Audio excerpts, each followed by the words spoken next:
What happens when you take a 3,000-year-old Greek myth, completely throw out the dusty textbooks, and just rebuild the whole thing using a smartphone? Oh, and video game logic, and like a massive global army of internet stranger. Right. It sounds totally wild when you say it out loud like that. It really does.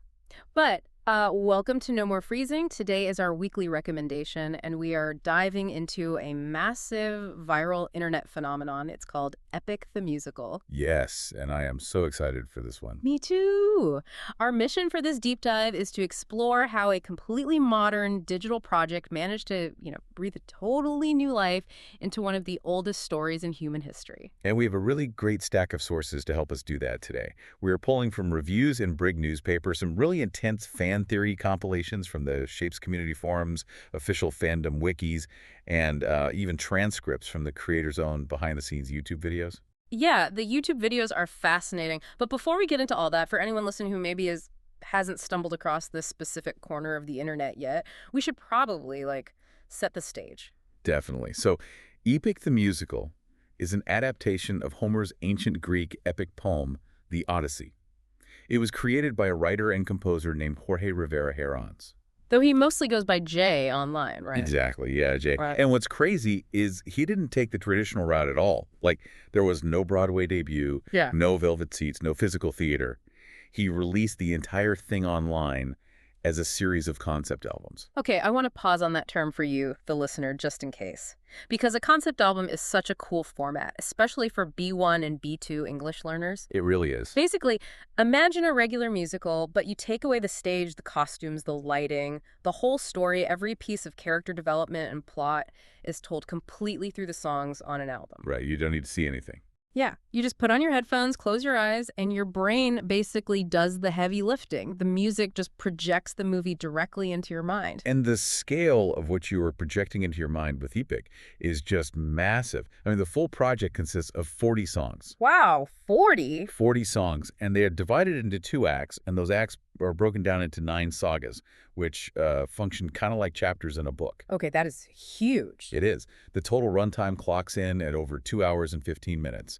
And fans actually just got to experience the grand finale recently, because the final saga officially dropped on Christmas Day 2024. What a great Christmas present for the fans. All right. But I mean, 40 songs is a monumental undertaking for anyone, let alone someone working totally outside the traditional theater system. Well, for sure. I was looking through our sources at how this all started, and Jorge actually began writing this as his college senior thesis back in June 2019. Yeah, just a college project. And then he took those early drafts and just started posting them to TikTok in January 2021. Which is such a huge risk.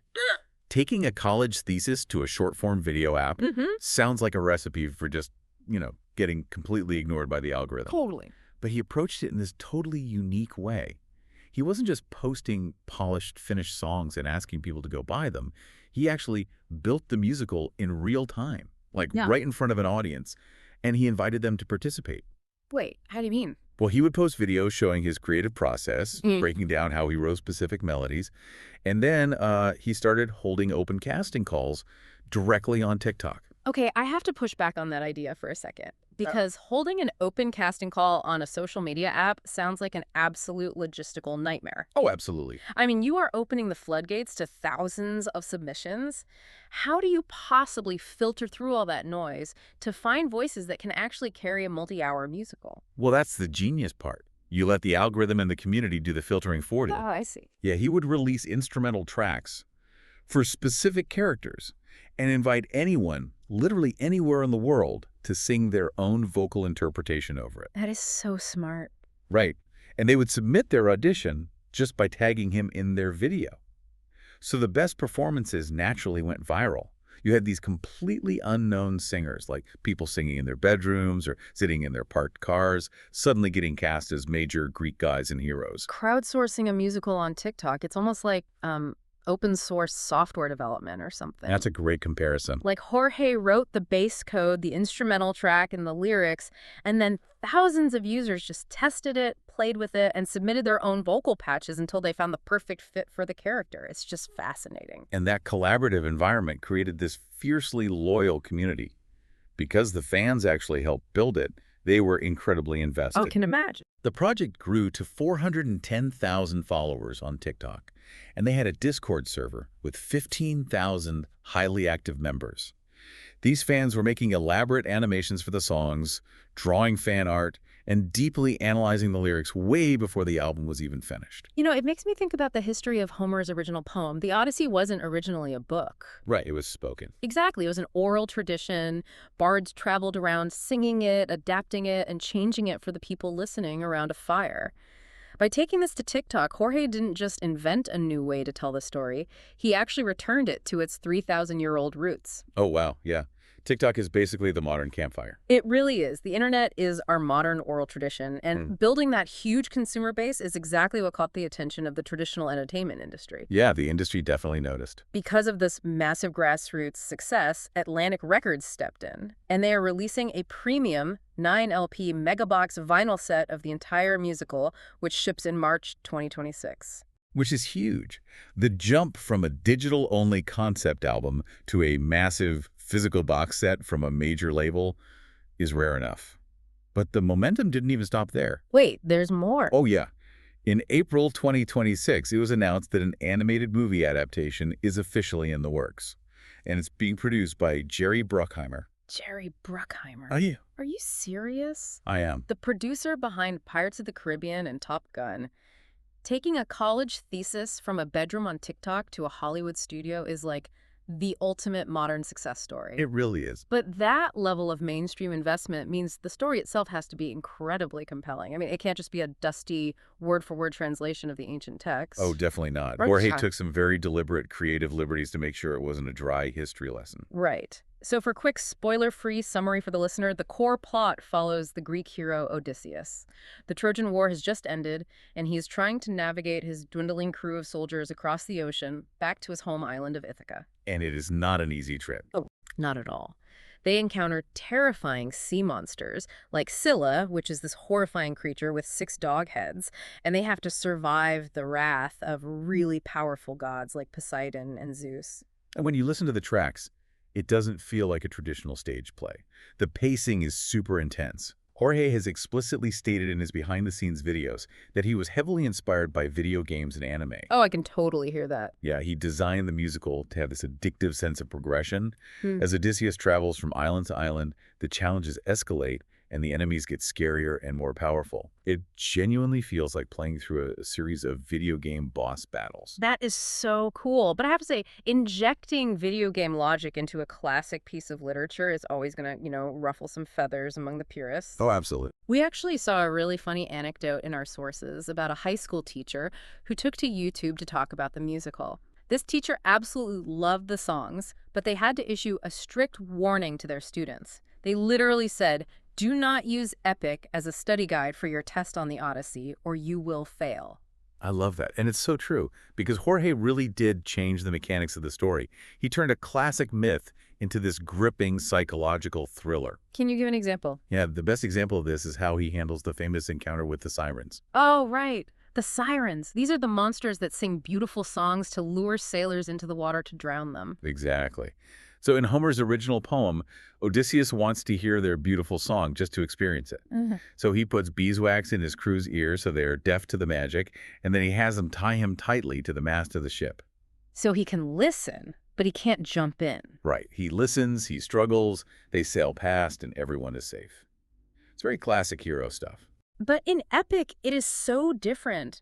Odysseus approaches the sirens with a much darker, far more calculating mindset. Yes, he does.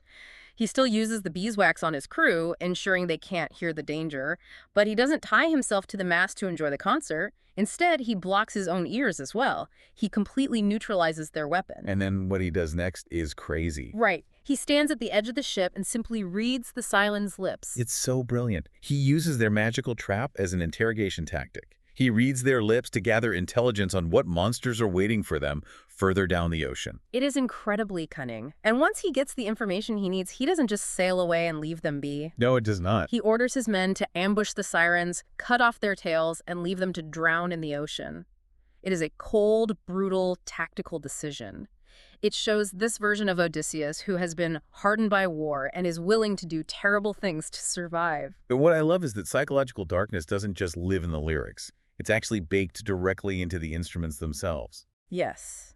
This is my absolute favorite part of the deep dive. It's so good. Because you don't have actors to look at, the musical language has to do all the heavy lifting.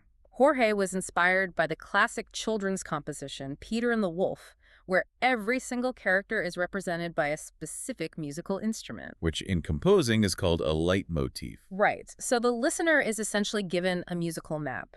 Whenever Odysseus is the focus, you hear an acoustic guitar.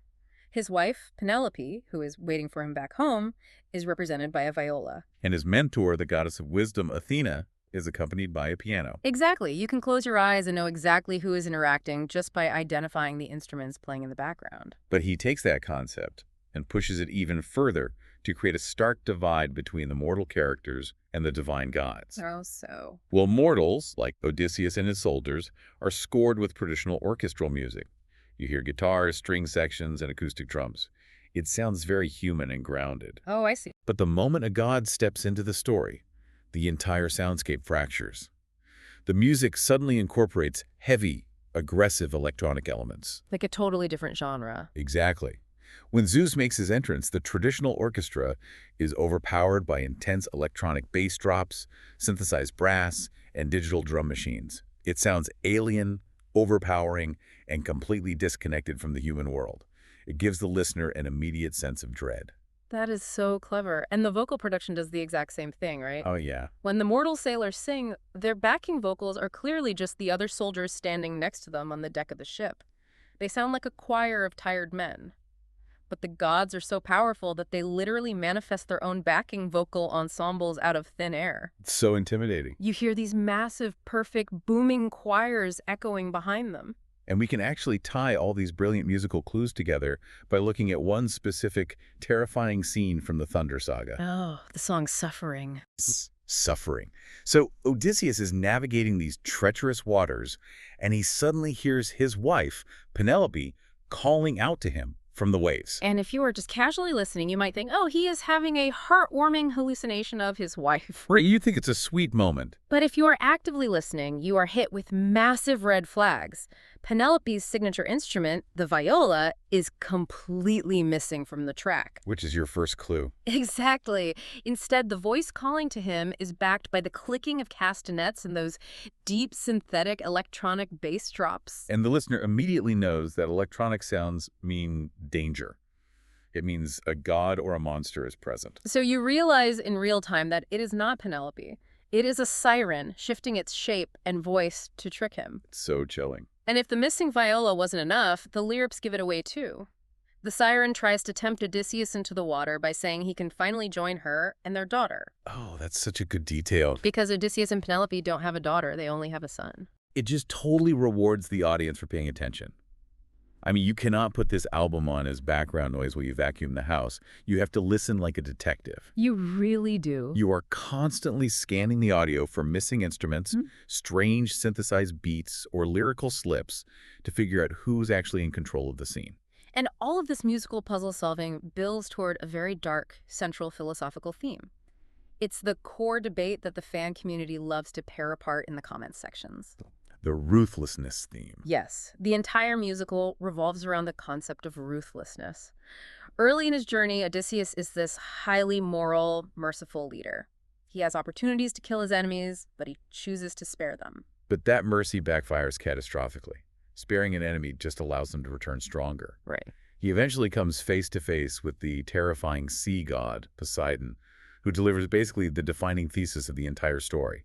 Poseidon tells him, "Mercy is a victory that you give your enemy." Oh man, mercy is a victory that you give your enemy. That is a chilling way to view the world. It really is. Poseidon is essentially telling him that morality is a luxury that dead men can't afford. If Odysseus wants to survive this supernatural gauntlet and get back to his family, he cannot be a noble hero. He has to become a monster. And we see the horrifying climax of this transformation in the Thunder Saga, specifically in a song called Thunderbringer. That song is so intense. Oh, it is. Odysseus' crew is starving to death on an island, and in their desperation, they make a fatal mistake. They slaughter and eat the sacred glowing cattle that belong to the sun god. Which immediately brings down the wrath of Zeus. The king of the gods descends, bringing those terrifying electronic bass drops with him, of course. Of course. And he gives Odysseus an impossible ultimatum. Zeus tells him, "Your men have committed a crime punishable by death. You can choose to be a noble captain and die right here alongside your crew. Or you can escape and live, but you have to condemn your entire crew to death." And you have to remember, Odysseus has spent 12 agonizing years fighting shoulder to shoulder with these soldiers. They survived a literal war together. They're his brothers. Yeah. But in that moment, the philosophy of ruthlessness takes over. He chooses himself. He saves his own life, effectively pulling the trigger on his own men just so he can guarantee he will see his wife again. It is a devastating betrayal. It completely shatters his identity as a traditional hero. And that dark psychological shift has fueled some of the most fascinating fan theories over on the Shapes community forums. Oh, the fan theories are the best part. The fans have meticulously analyzed every vocal inflection and background noise. One of the most popular theories asks a structural question. Is the messenger god, Hermes, actually the narrator of the entire musical? Oh, I love that theory. It makes a lot of sense when you look at the script.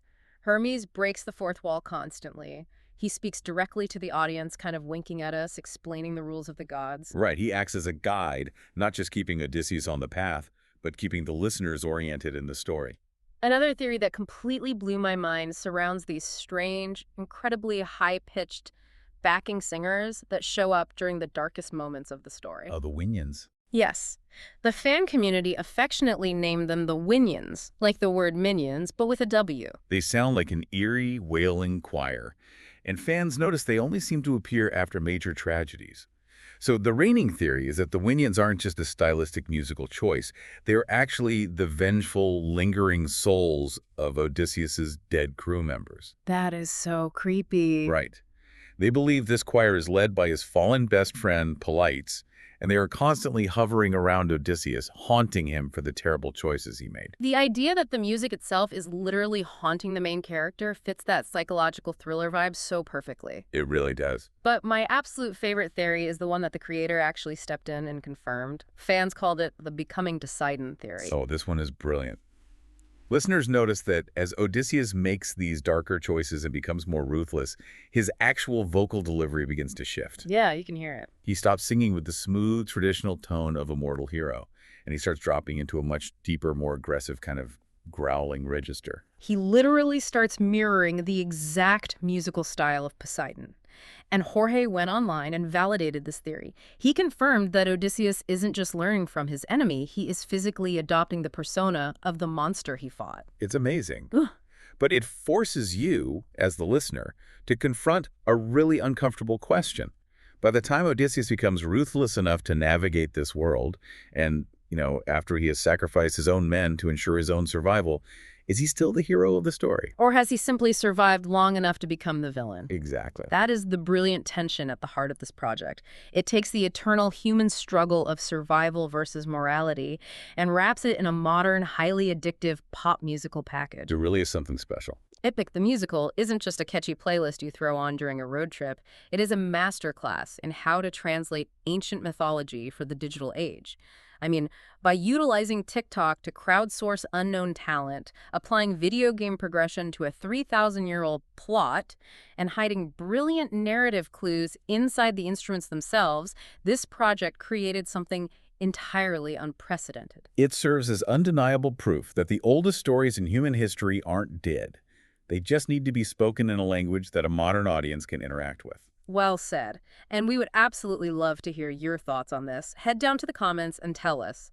What are your favorite musicals, or even just your favorite standalone songs that manage to tell an incredible, detailed story? Yes, please let us know. And while you are down there in the comments, let us know what we should investigate next. Suggest a topic for our next deep dive on No More Freezing. We are always looking for a new rabbit hole to fall down. Always. As we wrap up today's recommendation, I want to leave you with one final thought to mull over.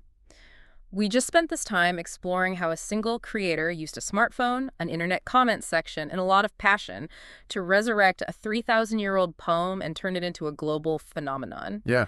It makes you wonder what other forgotten myths from cultures all around the world are currently just sitting in dusty library books, quietly waiting for the internet to breathe them back to life. The stage is set. We will catch you on the next deep dive. Stay curious.